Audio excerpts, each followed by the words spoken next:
अगस्त का महीना और आसमान में होने जा रही दो बड़ी खगोलीय घटनाएं। पहले सूर्य ग्रहण और उसके ठीक 15 दिन बाद चंद्र ग्रहण। दिलचस्प बात तो यह है कि दोनों ग्रहण एक ही महीने में पड़ रहे हैं, इसलिए इन्हें लेकर लोगों के मन में कई सारे सवाल हैं। क्या दोनों ग्रहण भारत में दिखाई देंगे? क्या सूतक काल लगेगा? क्या मंदिरों के कपाट बंद होंगे? और क्या इन ग्रहणों का हमारी जिंदगी या धर्म से कोई संबंध है?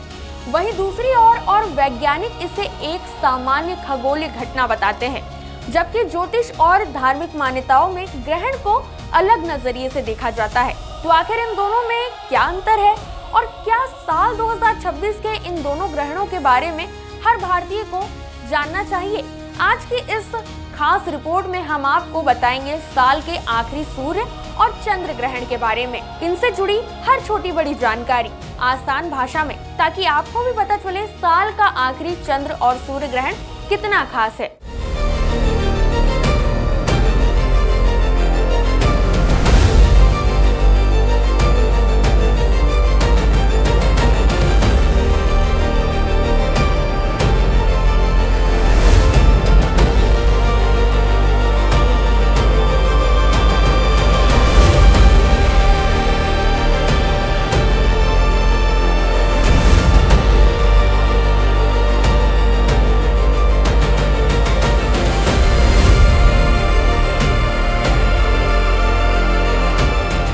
नमस्कार, आप देख रहे हैं श्री दिशा भक्ति और मैं हूं आपके साथ संजना। साल 2026 में लगने वाले आखिरी सूर्य ग्रहण और चंद्र ग्रहण को लेकर लोगों के मन में कई तरह के सवाल उठ रहे हैं। कई लोग जानना चाहते हैं कि ग्रहण कब लगेगा, कई ये जानना चाहते हैं कि क्या भारत में दिखाई देगा, तो किसी के मन में सूतक काल और पूजा पाठ को लेकर उलझन है। आज की इस रिपोर्ट में हम आपको बताएंगे दोनों ग्रहण की तारीख, समय, कहाँ दिखाई देंगे ये ग्रहण, भारत पर इनका क्या असर होगा, धार्मिक मान्यताएं क्या कहती है, विज्ञान क्या कहता है और आखिर ग्रहण के दौरान किन बातों का ध्यान रखना चाहिए। तो चलिए शुरुआत करते हैं। साल 2026 में कुल 4 ग्रहण लगने वाले हैं। इनमें 2 सूर्य ग्रहण और 2 चंद्र ग्रहण शामिल है।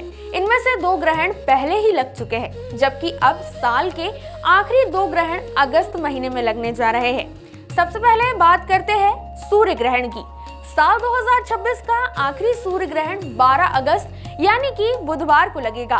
भारतीय समय के अनुसार ये ग्रहण रात 9:04 से शुरू होकर अगली सुबह 4:25 तक रहेगा। ये एक वलय आकार सूर्य ग्रहण होगा, यानी जब चंद्रमा सूर्य के सामने तो आएगा, लेकिन उसका आकार इतना नहीं होगा कि वह सूर्य को पूरी तरह ढक सके। ऐसे में सूर्य का बाहरी किनारा एक चमकते हुए छल्ले की तरह दिखाई देता है। इसी वजह से इसे रिंग ऑफ फायर यानी कि आग की अंगूठी जैसा सूर्य ग्रहण भी कहा जाता है। लेकिन भारत के लोगों के लिए सबसे अहम बात ये है कि ये सूर्य ग्रहण भारत में दिखाई नहीं देगा। ये ग्रहण यूरोप के कई देशों जैसे ग्रीनलैंड, आइसलैंड, कनाडा, रूस के कुछ हिस्सों में, अटलांटिक महासागर और उत्तरी अफ्रीका के कुछ इलाकों में दिखाई दे सकता है। अब यहाँ सबसे बड़ा सवाल यही उठता है कि अगर ग्रहण भारत में दिखाई ही नहीं देगा तो इसका सूतक काल लगेगा? क्या मंदिर के कपाट बंद होंगे? क्या पूजा पाठ रोकना पड़ेगा? तो इस सवाल का जवाब जानने से पहले ये समझना बहुत ही जरूरी है, आखिर ग्रहण होता कैसे है। दरअसल सूर्य ग्रहण कोई चमत्कार नहीं, बल्कि एक पूरी तरह वैज्ञानिक और प्राकृतिक घटना है। हमारी पृथ्वी सूर्य की परिक्रमा करती है, जबकि चंद्रमा पृथ्वी के चारों ओर घूमता है। अपनी अपनी कक्षा में घूमते हुए जब चंद्रमा सूर्य और पृथ्वी के बीच आ जाता है, तब कुछ समय के लिए सूर्य की रोशनी पृथ्वी तक नहीं पहुंचती। इसी घटना को सूर्य ग्रहण कहा जाता है। वैज्ञानिक कई साल पहले ही इसकी तारीख, समय और अवधि का सटीक अनुमान लगा लेते हैं, यानी ग्रहण पूरी तरह गणना पर आधारित एक खगोलीय घटना है। लेकिन भारतीय संस्कृति में ग्रहण को केवल वैज्ञानिक की नजर से ही नहीं देखा जाता, बल्कि धार्मिक और ज्योतिष शास्त्र में भी ग्रहण का विशेष महत्व बताया गया है। इसी वजह से हर ग्रहण के समय लोगों के मन में सबसे पहला सवाल यही आता है कि क्या सूतक काल लगेगा। धार्मिक मान्यताओं के अनुसार जिस स्थान पर ग्रहण दिखाई देता है, सूतक काल भी मुख्य रूप से वही प्रभावी माना जाता है। अगर ग्रहण किसी देश या क्षेत्र में दिखाई नहीं देता तो वहां का सूतक काल मान्य नहीं होता। यही वजह है कि 12 अगस्त 2026 को लगने वाले सूर्य ग्रहण का सूतक भारत में मान्य नहीं होगा। यानी भारत में मंदिरों के कपाट सामान्य दिनों की तरह खुले रहेंगे। पूजा पाठ, अभिषेक, आरती, मंत्र जाप और सभी धार्मिक कार्य बिना किसी रोक टोक के किए जा सकेंगे। हालांकि कई लोग अपनी व्यक्तिगत आस्था के अनुसार उस समय भगवान का स्मरण, मंत्र जाप या ध्यान करना पसंद नहीं करते। ये पूरी तरह व्यक्ति की श्रद्धा पर निर्भर करता है।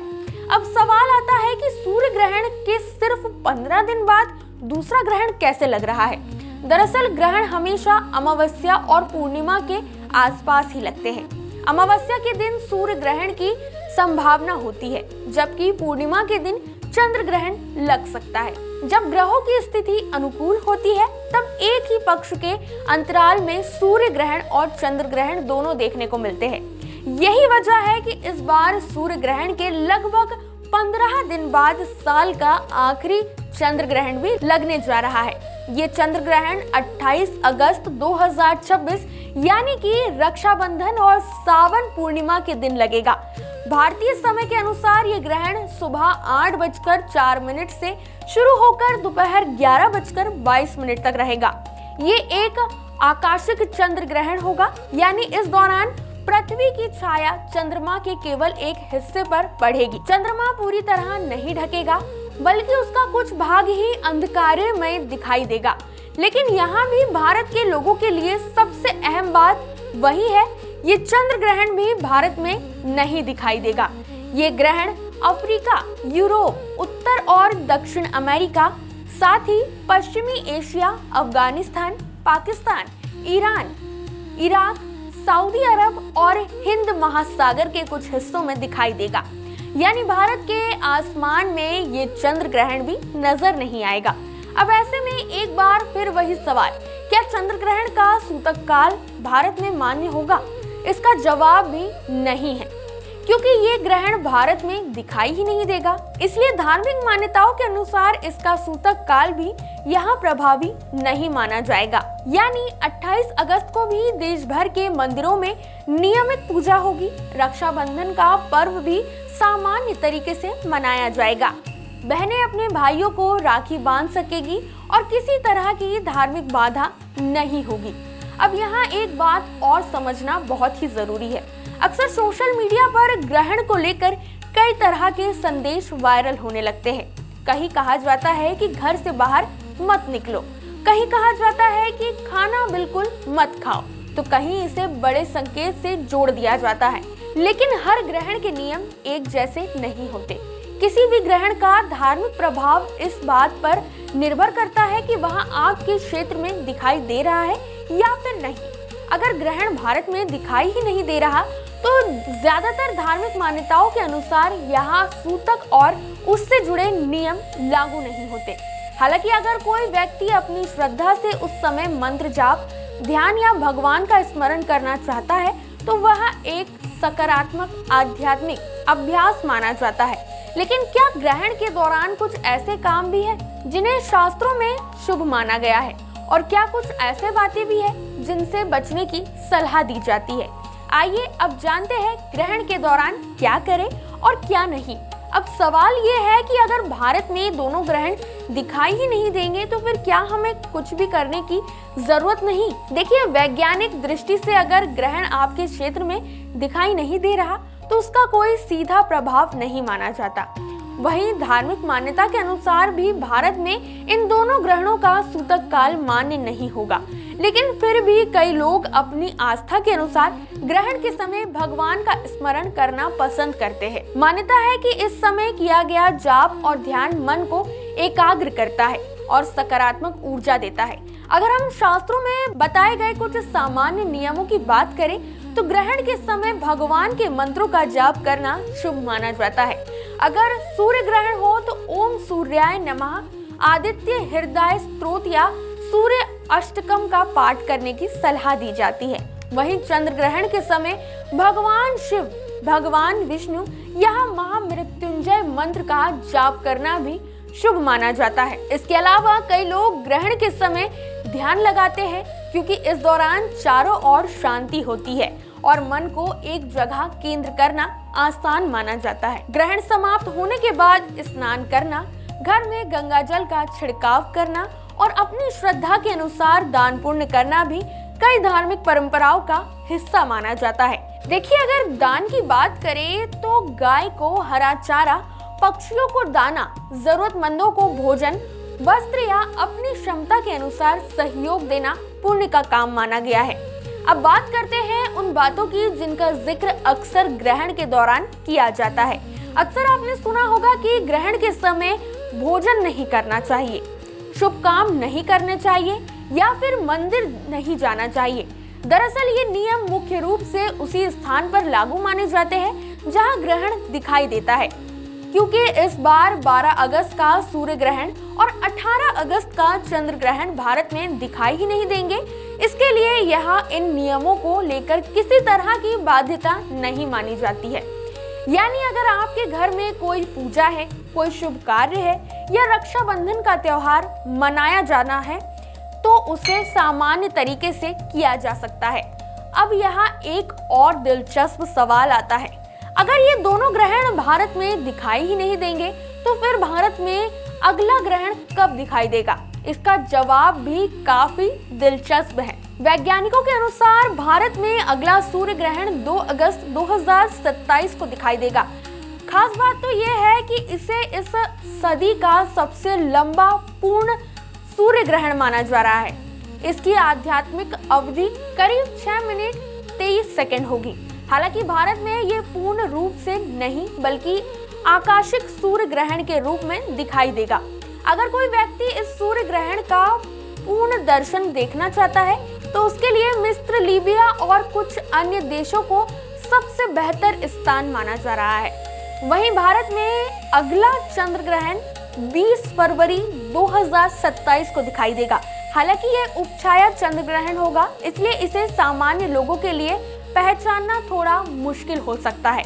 इसके बाद 6 जुलाई 2028 को भारत में आकाशिक चंद्र ग्रहण भी दिखाई दे सकता है। यानी अगर आप खगोलीय घटनाओं में रुचि रखते हैं तो आने वाले 2 साल आपके लिए काफी खास रहने वाले हैं। लेकिन इन सभी बातों के बीच सबसे जरूरी चीज है सही जानकारी, क्योंकि हर ग्रहण के समय सोशल मीडिया पर कई तरह की अपुष्टि बातें और अफवाहें भी तेजी से फैल रही होती है। इसलिए किसी भी जानकारी पर विश्वास करने से पहले ये जरूर जान ले कि ग्रहण कहाँ दिखाई देगा, उसका वैज्ञानिक पक्ष क्या है और धार्मिक मान्यताएं वास्तव में क्या कहती है। तो कुल मिलाकर अगर इस पूरे विषय को आसान भाषा में समझे तो साल 2026 के अगस्त महीने में 2 बड़े ग्रहण लगने जा रहे हैं। पहला 12 अगस्त को सूर्य ग्रहण और दूसरा 28 अगस्त को चंद्र ग्रहण। ये दोनों ग्रहण खगोलीय दृष्टि से बेहद ही महत्वपूर्ण है। लेकिन भारत के लिए राहत की बात तो ये है कि दोनों में से कोई भी ग्रहण भारत में दिखाई ही नहीं देंगे। इसी वजह से इसका सूतक काल भी सामान्य रहेगा और इसी वजह से इसका सूतक काल भी यहाँ मान्य नहीं होगा और मंदिरों में पूजा पाठ, आरती, अभिषेक और सभी धार्मिक कार्य सामान्य रूप से होते रहेंगे। वहीं अगर आप विज्ञान की नजरिए से देखें तो ग्रहण ब्रह्मांड में होने वाली एक स्वाभाविक और पहले से तय खगोलीय घटना है, लेकिन भारतीय संस्कृति में इसे आत्मचिंतन, मंत्र जाप और ईश्वर का स्मरण करने का भी एक अवसर माना गया है। इसलिए जरूरी है कि ग्रहण को लेकर किसी भी अफवाह या अधूरी जानकारी पर भरोसा करने की बजाय सही और प्रामाणिक जानकारी को ही माने। आस्था अपनी जगह है और विज्ञान अपनी जगह, दोनों को समझकर ही सही निर्णय लेना सबसे बेहतर होता है। इसी के साथ आज की इस खास रिपोर्ट में बस इतना ही। अगर आपको ये जानकारी पसंद आई हो और आप धर्म और ज्योतिषीय मंदिरों साथ ही सनातन संस्कृति से जुड़ी ऐसे ही प्रामाणिक और रोचक खबरें सबसे पहले देखना चाहते हैं तो अभी सब्सक्राइब कर लीजिए श्री दिशा भक्ति को।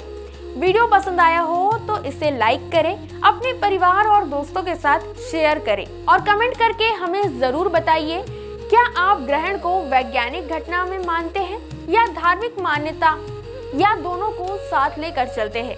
मैं हूं संजना, आप देख रहे हैं श्री दिशा भक्ति। नमस्कार।